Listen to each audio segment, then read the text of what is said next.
बंगाल में चुनाव आयोग का एक्शन, जहां चिपकाए गए ईवीएम पर टेप, उन सीटों पर फिर होगा मतदान।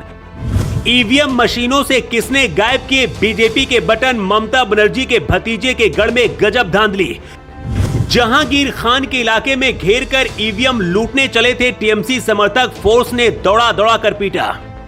इससे पहले आपने पोलिंग बूथ कैप्चर करने या फिर फर्जी वोटिंग के बारे में सुना होगा, लेकिन इस बार बंगाल में जो हुआ पूरा देश जानकर हैरान है। ऐसे वीडियो सामने आए हैं जिन्हें देखकर चुनाव आयोग भी हैरान है। दूसरे चरण के चुनाव में जब बंगाल की जनता पोलिंग बूथों पर पहुंची तो कई जगहों पर बीजेपी का कमल वाला बटन ही गायब था।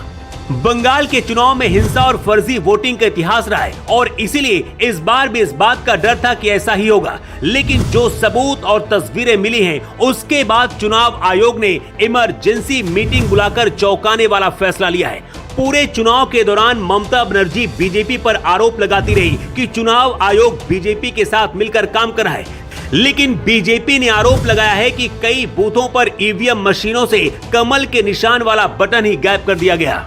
BJP IT cell incharge Amit Malviya ने अपने सोशल मीडिया हैंडल पर एक वीडियो शेयर किया है जिसमें दिख रहा है कि ईवीएम मशीनों पर टेप लगा हुआ है। अधिकारियों के साथ झड़प भी दिख रही है, लेकिन सवाल है कि आखिर वहां पर मौजूद पीठासीन अधिकारी और सुरक्षा के बीच इतनी बड़ी चूक कैसे हुई।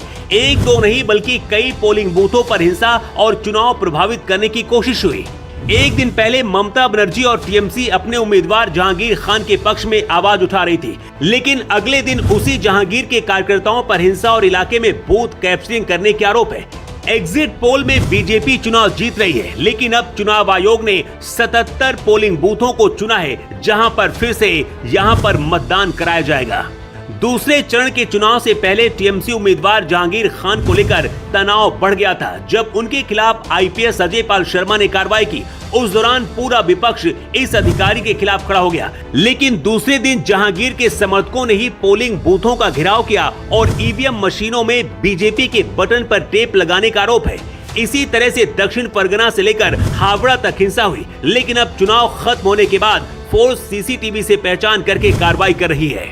कई जगहों पर टीएमसी कार्यकर्ताओं पर ईवीएम लूटने के आरोप लगे। बंगाल में जहां जहां भी हिंसा हुई, जहां भी तोड़फोड़, चुनाव प्रभावित किया गया और ईवीएम मशीनों से छेड़छाड़ हुई, 77 जगहों को चिन्हित किया गया है जहां फिर से बंगाल विधानसभा चुनाव के लिए वोटिंग कराई जाएगी।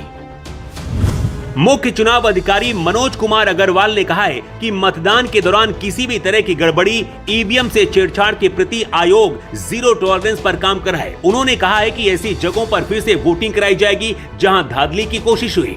ऐसे 77 पोलिंग बूथ को चिन्हित किया गया है जहां गड़बड़ी हुई है। वोटिंग 2 मई से पहले कराई जाएगी। निर्वाचन आयुक्त ने कहा कि जहां से भी हमें कोई सूचना मिलती है हम वेबकास्टिंग के जरिए देखते हैं, जहां से फील्ड रिपोर्ट आई है और जब पर्यवेक्षक की रिपोर्ट आती है उन मामलों में हम जीरो टॉलरेंस अपनाते हैं। उन्होंने आगे कहा कि आयोग ने काफी पहले अपना रुख साफ कर दिया था कि जहां भी हमें ईवीएम से छेड़छाड़ का कोई भी मामला मिलेगा वहां दोबारा मतदान कराया जाएगा। 77 पोलिंग बूथों को चिन्हित किया गया है, इसीलिए इन बूथों पर फिर से चुनाव कई सीटों के परिणाम प्रभावित कर सकते हैं। इस बार इन बूथों पर और भी ज्यादा सुरक्षा व्यवस्था होगी और कड़ी निगरानी के बीच मतदान कराया जाएगा। सबसे ज्यादा नजर दक्षिण 24 परगना में रहेगी, जहां ममता बनर्जी के भतीजे अभिषेक बनर्जी का करीबी जहांगीर खान चुनाव लड़ रहा है। बंगाल में चुनाव परिणाम आने तक केंद्रीय बल तैनात रहेगा और चुनाव के दौरान हिंसा करने वालों की पहचान करके बिलों से बाहर निकाला जा रहा है। जिन पोलिंग बूथों पर फिर से मतदान हो रहा है वहां पत्थरबाजों को फोर्स मुर्गा बना रही है। फिर से पोलिंग कराने का फैसला करके क्या चुनाव आयोग ने सही फैसला किया है और 4 मई को बंगाल में किसकी सरकार बनने जा रही है? अपनी राय आप जरूर दें। At 24 के लिए ब्यूरो रिपोर्ट।